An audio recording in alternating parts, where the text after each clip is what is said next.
This is Rose from Hamilton. You're listening to Out Cincinnati on Radio Artifact. You can reach the studio at 513-212-6752.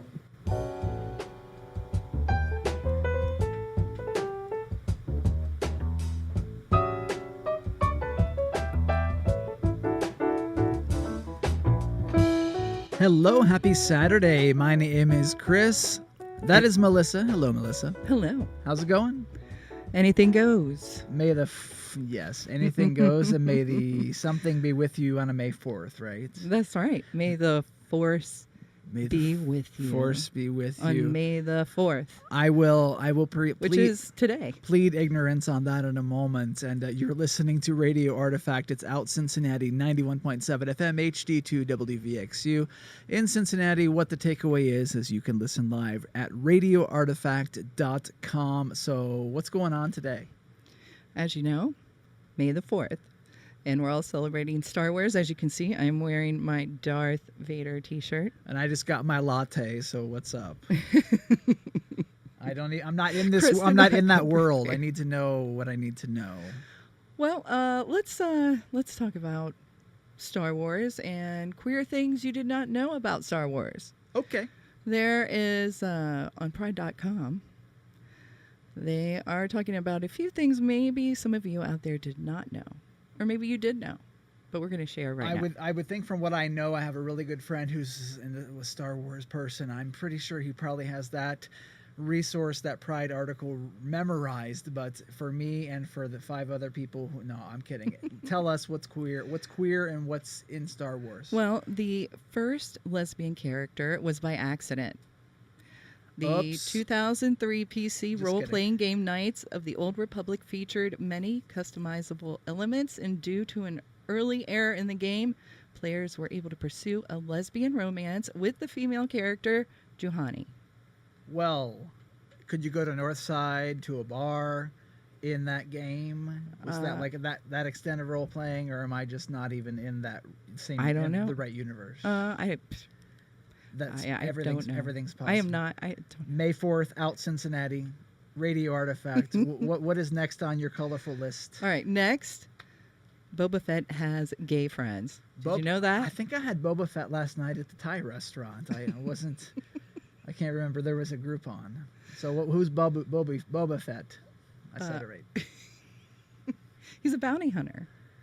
Right? Oh, like the guy in Hawaii. See, this is my masculine and so side. Apparently had many friends, and one of Boba Fett's most trusted lieutenants was Goran Bevan, if I said that right. I'm sorry if I didn't. Bevan sounds hot, so that's fine. It's fine. There is a Bevan around here. Bevan's like the thing that I have on the back on my computer bag. I think it says Bevan, and then the thing that broke on the way into the studio today, the handle.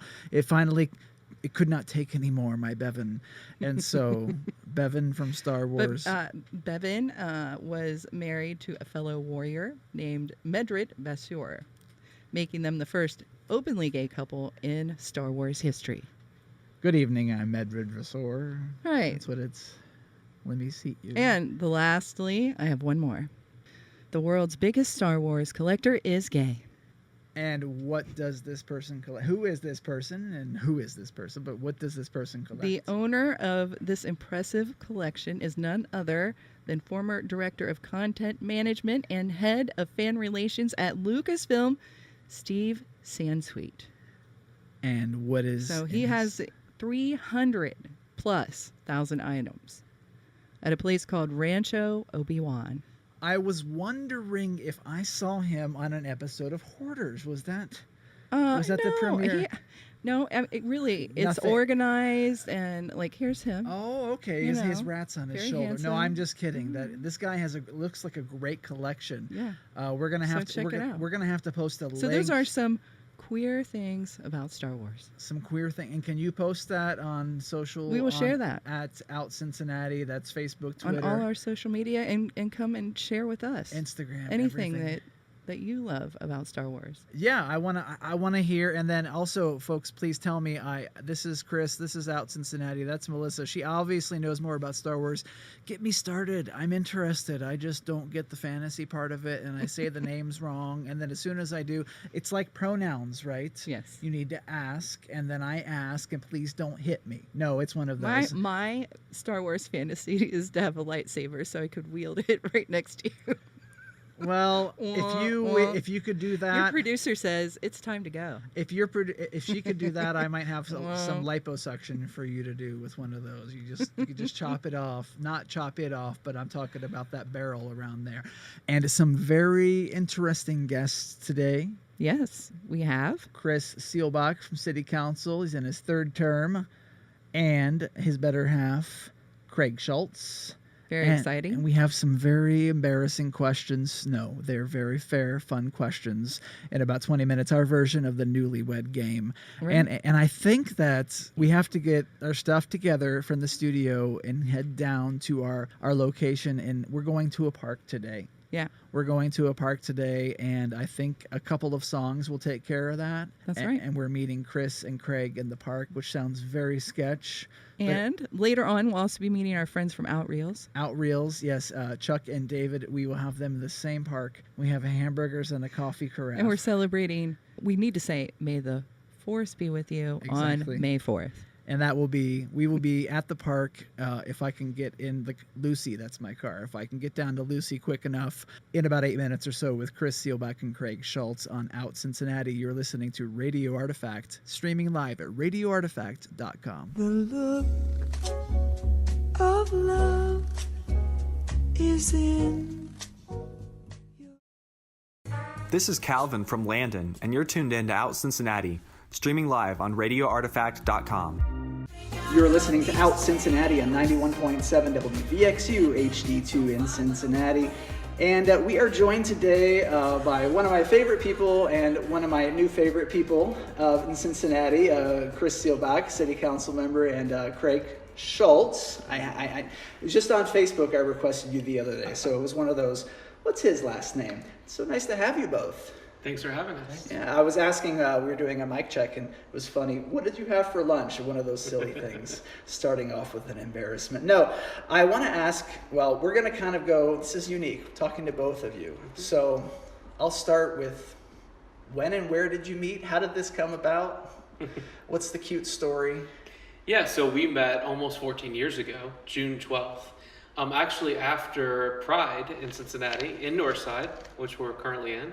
I was working for the David Crowley, who was on City Council, and after the parade and festival, I went and joined some friends, and my friends were hanging out with Craig's friends, and that's how we met. We were on a back patio and kind of saw each other, and there was something there, and so we kind of started talking, and the rest is history. Is that how do you remember who bought the first drink or who stared at who first? I think he caught my eye from afar. And he promptly gave it back to you. Yeah, and then we talked a little bit, and then we were just bar hopping, like the event goes all day long. And then I think we ended up at Hamburger Mary's that night. And with the group. And I don't think we've been apart in 14 years. That's wonderful. And I was looking at the biography, as much as I could find. What's the cat count now? So there's just one, Uno. Yeah. What? That's not the cat's name, is it? No. Raya. Uno Raya. We just got back from Mexico, so Craig's still speaking Spanish. Uno Rayo a la casa, right? Okay. Uno gata en la casa. Uno gato en chat à la maison. So that's my French coming into Out Cincinnati. You're listening to Out Cincinnati on 91.7 WVXU HD2, Radio Artifact. Craig. Yes. Chris is sitting next to you. I found a lot of stuff about Chris. There's Google, there's YouTube, there's all kinds of great stuff. What's your bread and butter? What are you interested in? Or what do you want folks to know in the LGBT community in Cincinnati about Craig Schultz? Or about you and Chris? I don't know. I've been around for a long time. What's your line of work? So I work for private families. I design their landscapes and curate their properties here in Cincinnati. So it's And have been for the past 26 years. So that's yours, your created business from the ground up. That is, I know many people, and that is a tough. That you're always working, It is. and everything is on you. Mother Nature's always against me. Yes, Chris was saying you're working at all hours, and I was wondering about that work-life balance. I mean, Chris, when do you get home? Craig, when do you get home? Do you ever get home? I mean, it totally depends, and that's kind of what I love about my job is that it is not a 9 to 5 clock in, clock out, sit at a desk all day, and then go home and have dinner and then go to sleep. So, one day I could be in council formal meetings all day and Fun. yeah, and be debating policy and trying to get the votes, and then the next day I could be at a community council in a neighborhood and listening to people talk about things that are going on in their neighborhood, problems that they have, solutions that they're working on. The next day I could be at a gala supporting the Human Rights Campaign or other things, and so it is you never know the hours of the day, and that's kind of what makes it fun, is that it isn't a job that is kind of clock in, clock out. Right, and then I imagine, Craig, yours, you can kind of work, not whenever, but with weather permitting, and there's invoicing when you're not out doing, and there's different things, so it's nice that you have that freedom. I'm sure you find a time to grab a bite to eat by the kitchen sink, before bed. I'm able to turn off though. I mean, That's when great. the sun goes down, I'm pretty much finished with work. Unlike Chris, who gets phone calls at 11:30 at night. I Yeah. mean, it could be from the city manager or a reporter or what have you. So he's So I'm literally, from the time I wake up, when I wake up, I look at my phone and I have a dozen text messages. From the time that I go to bed and I'm, talking to a reporter or the city manager or a colleague, there's no clocking out of my job. So you don't do the thing that I do where you turn off the notifications at No. 9 p.m. I and you do. can't be bothered with it, because I'll freak out about an email at Yeah. 10, and I just can't at that time. You're listening to Out Cincinnati on Radio Artifact. We're talking with Craig Schultz and Chris Seelbach. It's wonderful to have you both. I wanted to ask more of a serious thing. You've done a lot of work with the homeless population in Cincinnati. How does that impact obviously it impacts everybody, every walk of life. Where have you seen it? What work have you done, and what work is there still left to do to keep people off the streets in general, and especially, or not especially, but for the LGBT population in Cincinnati? Yeah, I mean, there's tremendous amount of work to do. It's a problem that we may never solve, although we can absolutely chip away at it. And, the statistics tell us that the significant amount of the homeless community, those experiencing homelessness, are LGBTQ plus, especially in the trans community, especially in the of color community. And so, what we've done in the city is invest in state-of-the-art facilities. We spent over $10 million for our general population shelter, for a women's shelter, for a family shelter, so that people have a facility that they can go to whenever they need it. Lighthouse Youth Services does incredible work specific to the LGBTQ homeless community.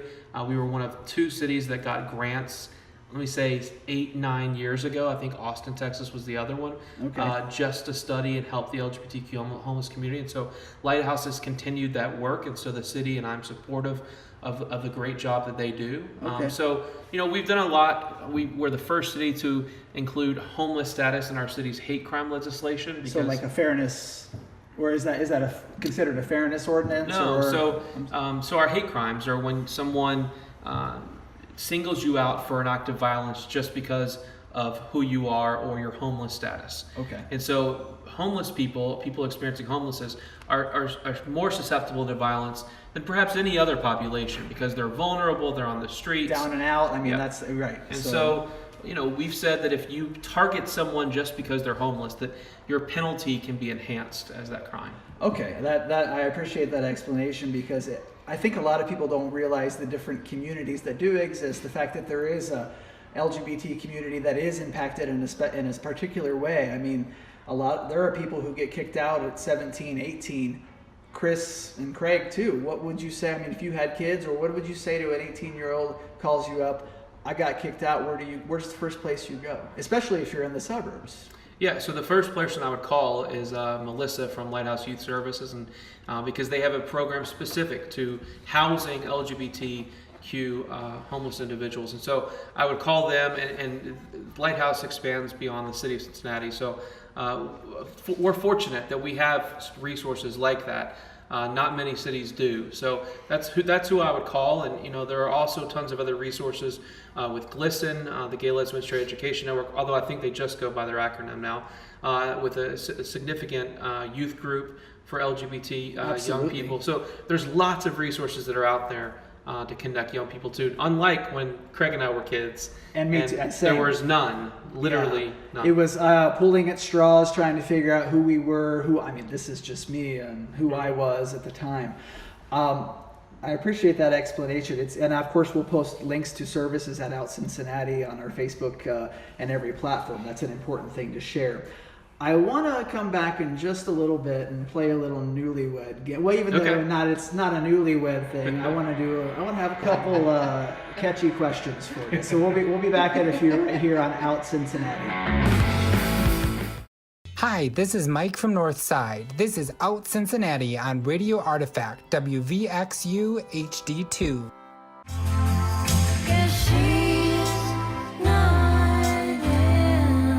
You're listening to Out Cincinnati on 91.7 WVXU HD2 in Cincinnati, radioartifact.com. You can listen anytime.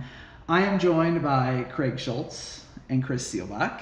Hola. And each other's better half. Hola, because what was it? It's probably just Craig is the better half. The better half. Where were you? Everyone would agree with You were just speaking Spanish and sipping something where, and that's why you came in and said. We were in a little town south of Cancun for a wedding. Okay, and did you actually get to speak Spanish, or were all the I used the two words that I know, hola and what's the other one? Adios. Cerveza. I'm not sure.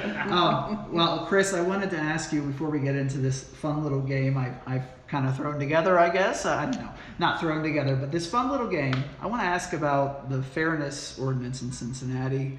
How long has it been in place? What is a fairness ordinance for people who are unfamiliar with that kind of a new term? So it's a long answer, but I'll try to make it really short. In 1993, a progressive city council passed an inclusive ordinance that said you can't fire people or deny them housing or discriminate against them in public accommodation because of their sexual orientation or gender identity expression. And it was immediately put on the ballot to repeal by Citizens for Community Values. It was repealed. We lived under this charter amendment that made us the most anti-gay city in the country by some accounts. In 2004, the voters repealed Article 12. And so soon after that, I think 2005, council reinstated our human rights ordinance. And so we've lived under this ordinance since 2005, which says you can't discriminate in the city of Cincinnati on the basis of sexual orientation or gender identity or expression. It's funny because when the original wording was you couldn't discriminate against based on transgendered status. Which transgendered is not a word. It's an odd. Well, yeah, it's used, but it's very it's offensive and odd. Well, it doesn't have an ED on it. Right, exactly. Well-meaning people in the 90s thought that was the word. So anyway, we cleared all of those words. Like something happened to you. Right. Okay. So anyway, so now Cincinnati is the most inclusive LGBT city in the country when it comes to policy. We were the first city in the country to make it illegal to send kids to conversion therapy. The third city in the country to offer transgender health benefits for all city employees. So people would never think that this Midwestern conservative city would be leading the way, but we are. That's great. And I knew that Covington had one, and I was researching, and that's just wonderful. I think that's kind of a new and interesting thing that's needed, and I think they're interesting to read personally, just the language and that kind of to put a policy together like that. Okay, fun question time. Now you gotta. We're not writing these down. Okay. You're thinking them, and you have to be honest. Okay. So if I say, obviously, Chris, don't change. All right. So Gold Star or Skyline? Don't answer out loud. Gold Star or Skyline? Craig. I have to go with Gold Star. And then Chris just ran down the steps. So is it for so many reasons that I won't go. Yeah, no reasons needed. Skyline. Well, so I'm a vegetarian. However, I pick Skyline for reasons beyond the food. Okay, because they have I understand. I want to know now listen carefully. If your partner was a piñata and you whacked him with a whooping stick, what would be the first thing to fall out? So Chris, if you whacked Craig with a whooping stick, or Craig, if you whacked Chris with a whooping stick, I can't get enough of whooping stick. What's the first thing to fall out of Craig, or what's Do you know what thing? you're gonna say? Yeah. I'm gonna say chicken for Craig.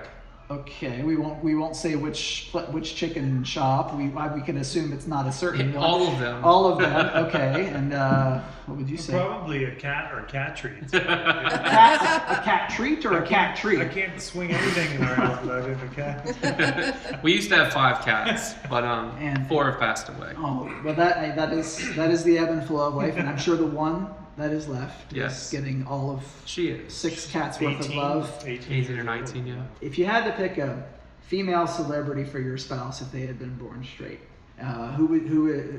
which celebrity would you pick? And it doesn't even have to be a celebrity, but somebody that we know would be nice. Who would you pick? I mean, my first thought was Lady Gaga, because Craig needs. I'm not For like you or for me? For you.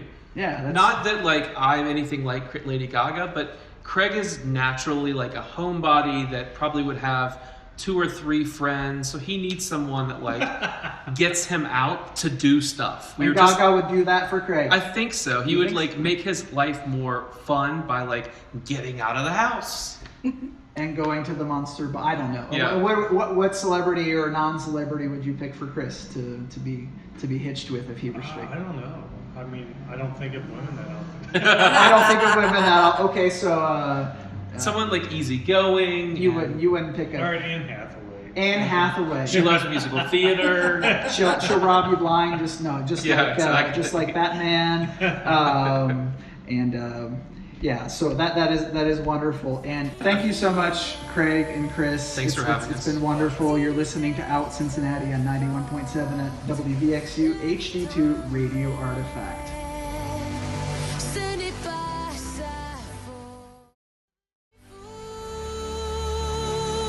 This is Rose from Hamilton. You're listening to Out Cincinnati on Radio Artifact.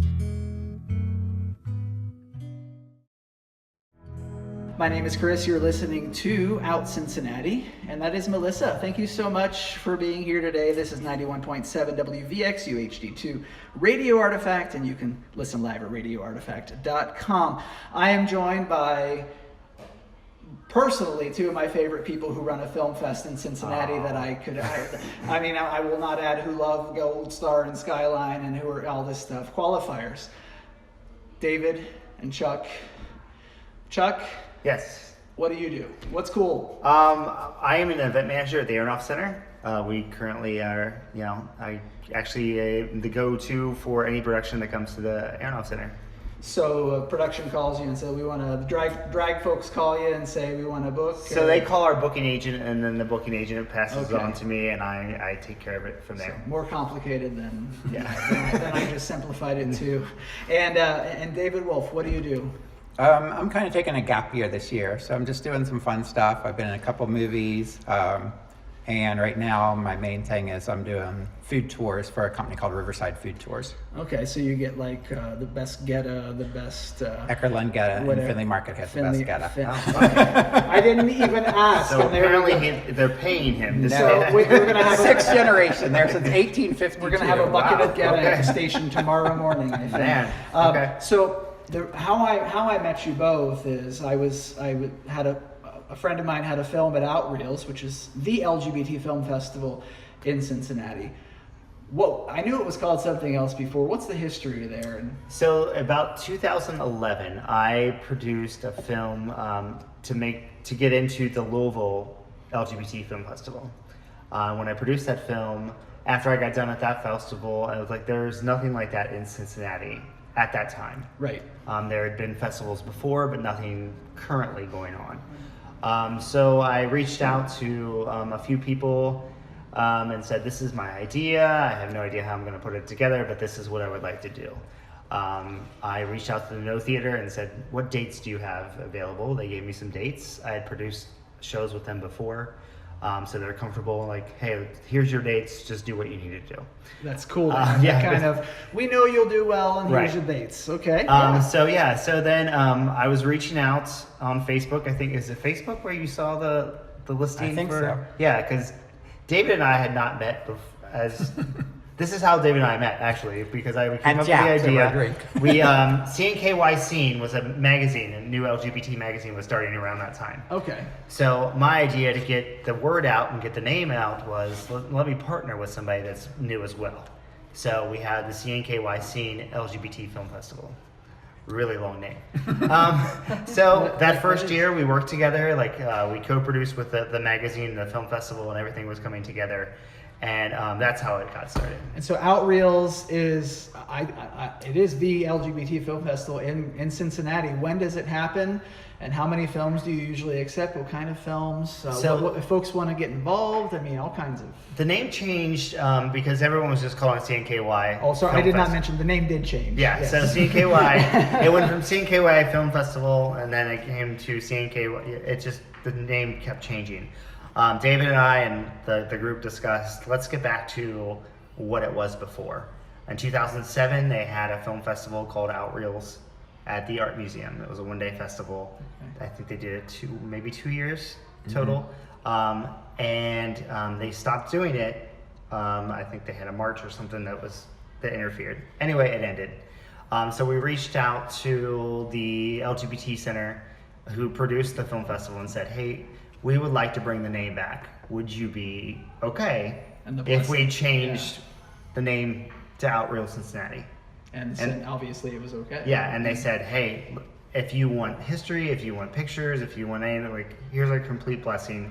So OutReels is not newer to Cincinnati, but we kind of brought it back and gave it our little take on it. So it's nice to have folks who remember that one day thing to kind of trade to remember that name and go with that name and continue. Say I'm a filmmaker and I have my iPhone and I'm walking around North Side. You're listening to a Radio Artifact, by the way. This is Out Cincinnati. See, I just clocked in, right? So imagine I'm a filmmaker and I'm filming birds in North Side.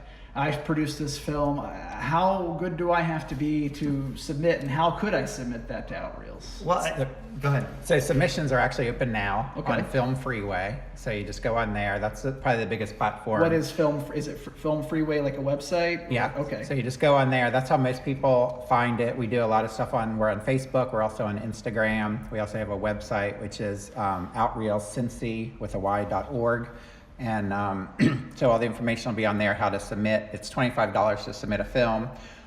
Your film about the birds probably wouldn't be accepted because it does have to have LGBTQ Well, it was the first thing.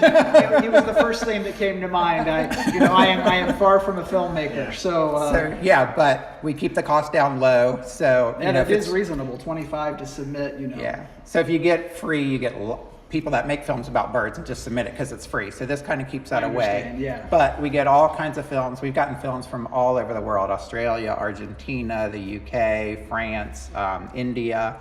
So we usually show throughout the 3 days of the weekend about 20 to 25 films throughout the weekend. So because I remember I attended last year, and my big thing was, I'm not doing anything but sitting in that theater and seeing as many films as I can. It's kind of like for me, it was a binge session in the theater. I mean, I was just going to sit and see so much diversity and so many films. How do you get, because I remember Chuck, and I will, because we're friends on Facebook, I'll say, during the last festival, there was a moment where I thought, where is everybody? And not that people weren't there. It's just, how do you get young people to get out and see films? Because I'll tell you, people who are 30 and under, and I'm in my 30s, but a lot of folks that are younger just don't leave the house anymore. They sit at home in their pajamas, and I'm stereotyping, but a lot of my friends say, we're just not a go-out couple. Right. Why do we go to OutReels and see films? What I tried, and that's something that I think is safe to say we've struggled with, because a lot of the people, our core group that comes to the festival every year are not in that age group. We try our best. We go by submissions that are submitted in to see what we can play that would cater to a mix. Like, there's a large spectrum of people that we have to try to accommodate. So yeah, it's a struggle for us to get those groups in. We try to find younger films. We try to find more comedies with different kind of aspects. I remember the comedy. There was a Saturday night block of comedies that was great. The biggest thing I always push anytime I go to any kind of film festival, and any communication or conversation I have is like, you have the opportunity at some point to meet the person that was involved with that film.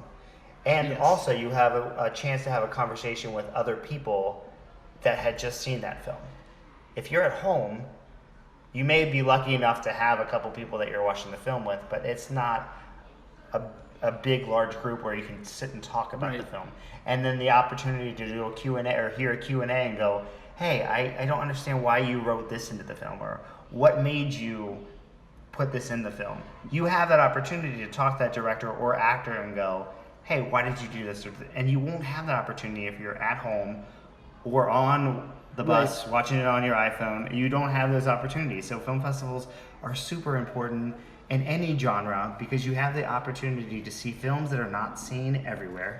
You can't go to AMC and see all these films. No, you can't. Because they're not going to be there. And the folks who say first reaction is, where can I find it online?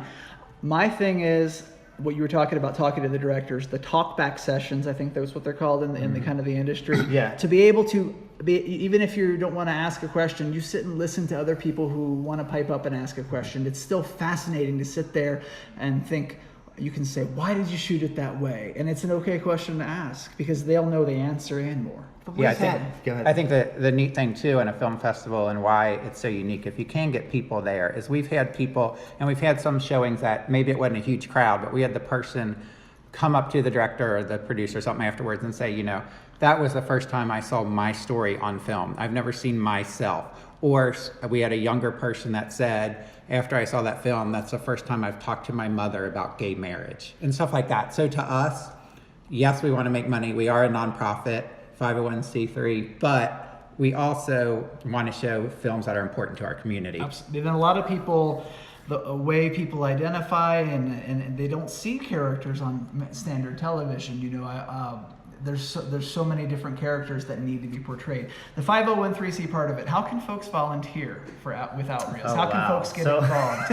What do you need and where can people go? A lot of times we'll need marketing help, posters being hung up, any kind of marketing help that you're able to provide online, social media, all that kind of stuff. There are currently 4 of us that work very so let's hard. give a shout out to Amy. Oh, I love Amy.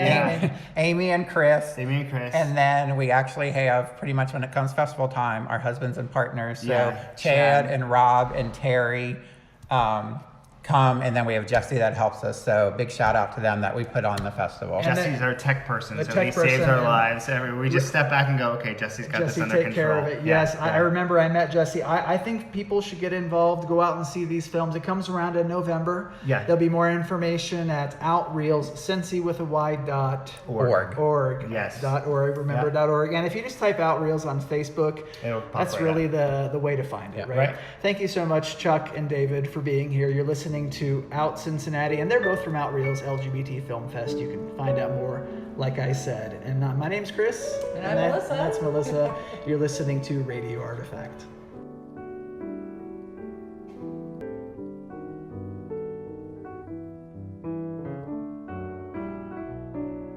You're listening to Out Cincinnati on Radio Artifact 91.7 FM, HD2 WVXU. Always important to share how to listen to this wonderful show. You can listen with the WVXU app as well. My name's Chris. And I'm Melissa, and we're back in the studio. It is May 4th, and May the 4th, I learned throughout this hour, May the 4th be with you. That's right. There is a wonderful, and that is related to Star Trek, correct? Star Trek. How dare you? No, Star Wars. There is a wonderful... You did that on purpose. I did that on purpose, yes. I swam once with them from the Keys.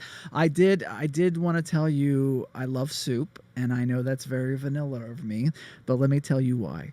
There is an event called Queer Soup coming up on the 11th, and it's going on at Lil's Bagels in Covington, and it's in the evening, 6 to 8 kind of deal. You can find that at our Facebook page, Out Cincinnati, Twitter, all of that. It's all cross-posted because Melissa is a star. Thank you for... Oh, is that me? I thought that was you. Wait, did I post? Well, I'm going to post it right now. But yeah, hey. The Queer Soup, Queer Soup event is up there, and they are going to have... It is to benefit Kara Cole, which is they focus a lot on HIV education, testing, all of that. What's important about that is we are going to be trying, hopefully, some tomato bisque next Saturday. On the day of the event, Missy and Julia will be here with from Lil's Bagels. Bags of bagels. Yes. Wonderful for us. We'll be talking about bagels. Bagels and eating bagels. And all things bagels. The first thing I thought of was the the grilled cheese and the tomato. And watch there not be tomato. But if there even isn't tomato, I can just say, put it, because I don't eat cream cheese, but melt me a couple slices of Munster on there and toast it. I'll dip that. Are you having a food fantasy right now? I'll dip that in motor oil. I'm just saying. So I'll dip it in motor oil, not next week live on the air with Missy and Julia, but we will have them in-house right here at Radio Artifact. And their event is on the 11th, and we'll have all the details on social media. Even next week, we'll be saying, go check it out. It's for a great cause for Caracol, for HIV awareness, which is always a good thing. I think that about does it. Next week, we'll talk to the mayor of Covington. That's right. As well. I keep wanting to call him Mayor.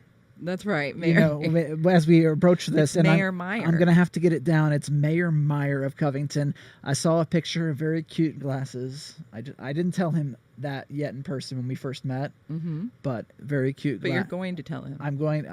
Hopefully, I will. Also, drop your questions on our Facebook page. What should we ask the mayor of Covington? It's a wonderful city. Fairness ordinance. Everything's great. What do you want to know about Mayor Meyer next week on Out Cincinnati? That's next Saturday at 12 noon. I'm going to shut up. How about it? I think we're done for today. Okay, this is Out Cincinnati. Thank you for our first show. Yes, it's been great. Thank you, Melissa. And may the 4th be with you. May the 4th be with you. Until next Saturday at noon, you're listening to Out Cincinnati on Radio Artifact 91.7 FM HD2, WVXU in Cincinnati, and streaming live anytime on the WVXU app.